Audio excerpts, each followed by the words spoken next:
واجيو نحضروا مع بعضياتنا هاد لي ميني كيك بالشوكولا. راه كيجيو لذاذ بزاف، رائعين، غير جربوهم. وكيف ديما كنتسنى التطبيقات ديالكم، وما تبخلوش عليا بلايك وبارطاج لهذا الفيديو. شوفوا كيفاش كيجيو. كناخذ بول كندير فيه جوج ديال البيضات، نصف كاس سنيده، نصف كاس زيت نباتيه، ساشي ديال الفاني، قبيصه ديال الملح. وكنخلط هادشي جيدا غير بفوي. الا بغيتو ديروا باتور كيبقى لكم الاختيار. من بعد كنضيف كاس حليب، وديما البيض والحليب يكونوا بحراره ديال المطبخ باش ينجحوا لكم لي كيك ديالكم. كنخلط جيدا وكنضيف جوج كيسان ديال الدقيق الابيض مع واحد الخماره.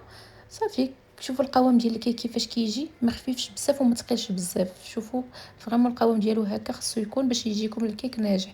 كنزيد هنايا هاد الفيرميسيل ديال الشوكولا، كيبقى اختياري، ملي كيعطي هكا واحد الجمال ديال هاد الميني كيك ديالكم. صافي كناخذ هاد لي مول انديفيدويل، كندهنهم هكا بشويه ديال الزبده، وكنبدا نخوي الخليط ديالي بهذه الطريقه حتى كنسالي الكميه كامله اللي عندي. تقريبا خرجوا لي 12 حبه بهذا القياس هذا. صافي كندخلهم الفران على درجه حراره 180، غير كيطيبوا دغيا، ما كياخذوش الوقت بزاف. وكنخرجهم، شوفوا النتيجه ديالهم كيفاش كيكونوا.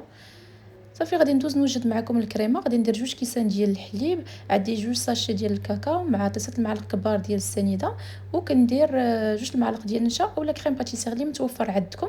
صافي وكنديرهم على نار مهيله حتى كتبدا هكا تعقد لي داك الكريمه. ضروري هكا تبدا تعقد.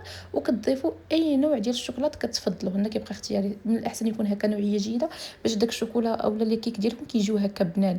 صافي وكنخويهم في هذوك لي كيك ديالي بهذه الطريقه هذه. يمكن لكم هذا الخليط ديروه في المول العجيب وديروا الكريمه حتى هي الفوق منها. كيبقى لكم الاختيار، مي حتى هادو اللي صغار كيجيو هكايا حليوين في المنظر. صافي التزيين كيبقى اختياري. انا درت لهم نصف الكركاعه في كل وحده. وبالصحه والراحه، جربوهم. السلام عليكم.